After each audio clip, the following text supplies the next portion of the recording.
สวัสดีค่ะสวัสดีกับเพื่อนๆชาวแสงทุกคนนะคะคลิปนี้เราจะมาพูดถึงชาวกลุ่มดาวลูกไก่เพลียเดียนกันนะคะจะมีเรื่องราวรายละเอียดที่น่าสนใจอะไรบ้างเดี๋ยวเราเข้าไปรับฟังพร้อมกันเลยค่ะในโลกของความเชื่อทางจิตวิทยาและศาสนา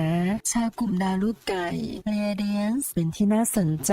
อันเป็นที่พูดถึงอย่างมากในวงกว้างของวงการวิทยาศาสตร์ทางจิตวิทยาและความเชื่อในสิ่งมีชีวิตนอกโลกในบทความนี้เราจะสำรวจเนื้อหาที่มีลักษณะเป็นวิทยาศาสตร์นิยมและทางจิตวิทยาที่เล่าเรื่องราวเกี่ยวกับพลังจิตการเดินทางไปยังมิติและสวรรค์ของโลกตามเรื่องราวจากกลุ่มดาวลูกไก่เพลียเดียนเริ่มต้นจากการทำความรู้จักกับกลุ่มดาวลูกไก่เพลียเดียนบทความนี้จะส่องสว่างถึงความสามารถที่พิเศษของพวกเขาในการเดินทางและการสื่อสารกับสิ่งมีชีวิตต่างๆในจักรวาลด้วยความชาญฉลาดทางจิตวิทยาและความสามารถในการเดินทางที่เลอค่าพวกเขาเล่าเรื่องเกี่ยวกับการสำรวจทุกมุมของจักรวาลและติดต่อกับต่างดาวความเชื่อในการติดต่อกับมนุษยชาติและการเตรียมพร้อมสำหรับการเลื่อนมิติไปสู่สวรรค์ของโลกก็เป็นส่วนหนึ่งที่น่าสนใจของกลุ่มดาวนี้ผู้เชี่ยวชาญทางจิตวิทยาและนักวิทยาศาสตร์ได้นำข้อมูลและการวิเคราะห์ในแง่มุมที่ต่างกันซึ่งทั้งหมดนี้ถูกนำเสนอในบทความดังนี้นะคะองศาวดารกลุ่มดาวลูกไก่และการเลื่อนมิติขึ้นสู่สวรรค์ของโลกกลุ่มดาวลูกไก่เพลียเดียนมีความสามารถพิเศษที่อาจดูน่าอัศจรรย์เป็นไปไม่ได้สำหรับเราในฐานะมนุษย์ความสามารถที่น่าทึ่งที่สุดประการหนึ่งของพวกเขาคือความสามารถในการเดินทางบนดวงดาวการเดินทางนอกร่างกายไปสู่มิติและความเป็นจริงที่แตกต่างกันด้วยการฉายดาวพวกเขาสามารถสำรวจจักรวาลและติดต่อกับสิ่งมีชีวิตและอารยธรรมอื่นๆได้ที่เกี่ยวข้องกับการเดินทางบนดาวคือทักษะการมองระยะไกลของกลุ่มดาวลูกไก่เพลียเดียนด้วยจิตใจอันทรงพลังของพวกเขาชาวกลุ่มดาวลูกไก่เพลียเดียนสามารถมุ่งความสนใจไปที่การจดจำผู้คนสถานที่และเหตุการณ์ที่เกิดขึ้นทุกที่ในจักรวาลหรือในเวลาที่ต่างกันพวกเขาใช้ความสามารถนี้เพื่อรวบรวมข้อมูลและความรู้ที่ปกติที่ไม่สามารถเข้าถึงได้นอกจากนี้ชาวกลุ่มดาวลูกไก่เพลียเดียนยังเชี่ยวชาญการเดินทางด้วยจิตสำนึกแทนที่จะถูกจำกัดไว้เพียงแค่การเดินทางทางกายภาพบนยานอวกาศพวกเขา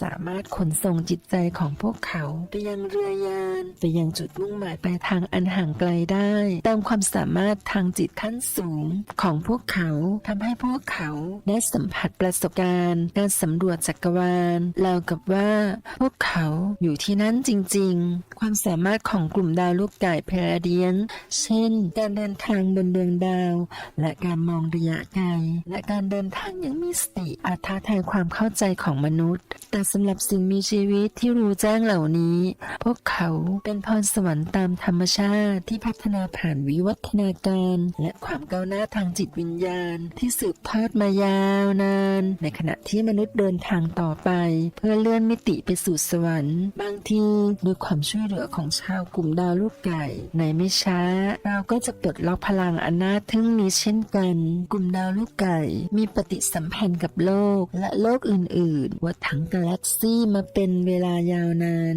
ในฐานะสิ่งมีชีวิตทางจิตวิญญาณที่มีการพัฒนาอย่างสูงชาวดาวลูกไก่เรเดียนจึงสามารถสำรวจอาณาจักรมิติและติดต่อกับสิ่งมีชีวิตประเภทต่างๆมากมายในระหว่างการเดินทางของพวกเขา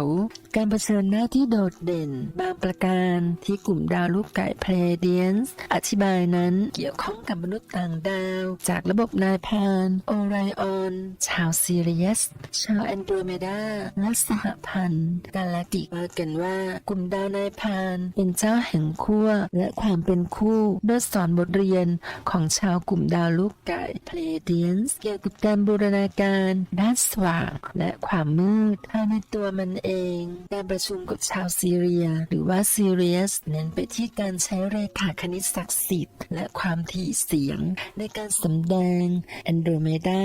ให้ความรู้เกี่ยวกับการควบคุมพลังงานและการสำรวจธรรมชาติของการดำรงอยู่และในสหพันธ์กาแล็กติกซึ่งเป็นพันธมิตรของเผ่าพันธุ์มนุษย์ต่างดาวที่มีเมตตาทั่วกาแล็กซีกลุ่มชาวดาวลูกไก่พาราเดียนส์ทำงานอย่างใกล้ชิดกับชาวอาร์ทูเรียนแอนทาเรียนโอซิออนและอารยธรรมชั้นสูงอื่นๆพวกเขาร่วมมือกันในภารกิจและโครงการที่สำคัญเพื่อช่วยเหลือโลกที่กำลังพัฒนาและเผยแพร่การรู้แจ้งทางจิตวิญญาณสหพันธ์กาแล็กติกป้องเจตจำนงเสรีทั่วทั้งจักรวาลในขณะเดียวกันก็นำทางประชากรที่มีพัฒนาการน้อยไปสู่สันติภาพการเผชิญหน้าของชาวกลุ่มดาวลูกไก่เรเดียนไม่ใช่ทั้งหมดที่เกิดขึ้นกับสิ่งมีชีวิตทางกายภาพนอกจากนี้ยังอธิบายถึงการสื่อสารกับสิ่งศักดิ์สิทธิ์ที่ไม่ใช่กายภาพวิญญาณแห่งธรรมชาติและครู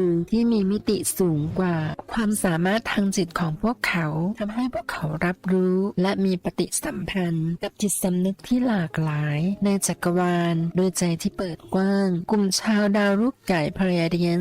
ได้ผูกมิตรกับรูปแบบชีวิตที่น่าสนใจมากมายในการเดินทางของพวกเขามีแหล่งข้อมูลอิสระหลายแห่งที่ให้หลักฐานเพื่อยืนยันข้อมูลเกี่ยวกับกลุ่มดาวลูกไก่พาราเดียนนี่คือตัวอย่างบางส่วนการชนะเชื่อมต่อและผู้ติดต่อเช่นบาบาลามาซิเนสแวนดี้เคนเนดีและดาร์กลิวอังกาได้ตีพิมพ์หนังสือที่ให้รายละเอียดเกี่ยวกับการสื่อสารและเผชิญหน้ากับสิ่งมีชีวิตจากระบบดาวลูกไก่พาราเดียนเรื่องราวที่แยกจากกันของพวกเขามีคำอธิบายที่สอดคล้องกันเกี่ยวกับความสามารถของกลุ่มดาวลูกไก่พาราเดียนบทบาทในการเลื่อนมิติเสด็จขึ้นสู่สวรรค์ของโลกและข้อความถึงมนุษยชาตินักสะกดจิตบำบัดเช่นโดโรเรสแคนนอนได้ทำการสะกดจิตกับลูกค้าที่นึกถึงชีวิตในอดีตในฐานะชาวกลุ่มดาวลูกไก่พาราเดียนและประสบการณ์บนเรือยานหรือเรือแม่ของพวกเขา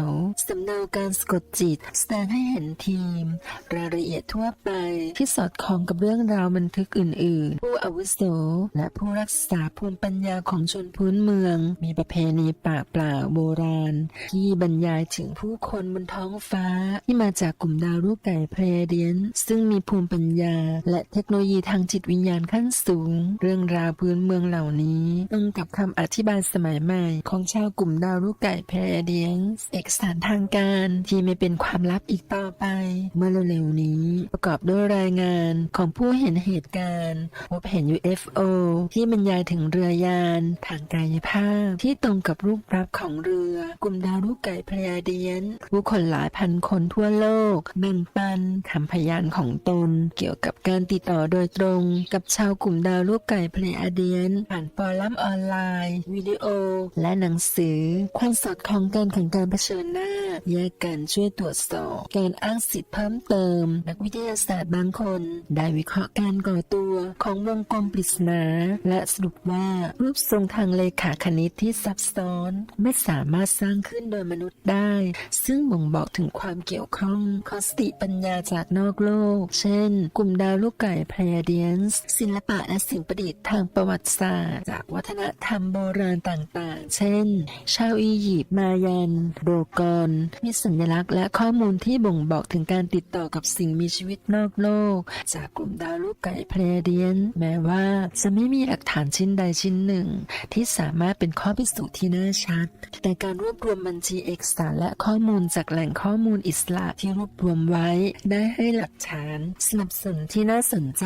สำหรับการกล่าวอ้างเกี่ยวกับกลุ่มดาวลูกไก่พาราเดียนและการเตรียมพร้อมสำหรับการเลื่อนมิติเสด็จขึ้นสู่สวรรค์ของ โลกเรารักคุณอย่างสุดซึ้งเราอยู่ที่นี่กับคุณเราคือครอบครัวแห่งแสงสว่างของคุณเราคือสหพันธ์กาแล็กติกโฮอโรราเรย์เอกราชทูตสหพันธ์กาแล็กติกแปลโดยบรูซเดย์เนื้อหามอบเครดิตให้กับคุณต้อยนะคะเป็นยังไงบ้างคะเพื่อนๆสำหรับข้อมูลของกลุ่มดาวลูกไก่เรียเดียนน่าสนใจมากๆเลยใช่ไหมล่ะคะสำหรับวันนี้ต้องขอตัวลาก่อนนะคะไว้พบกันใหม่ในคลิปต่อ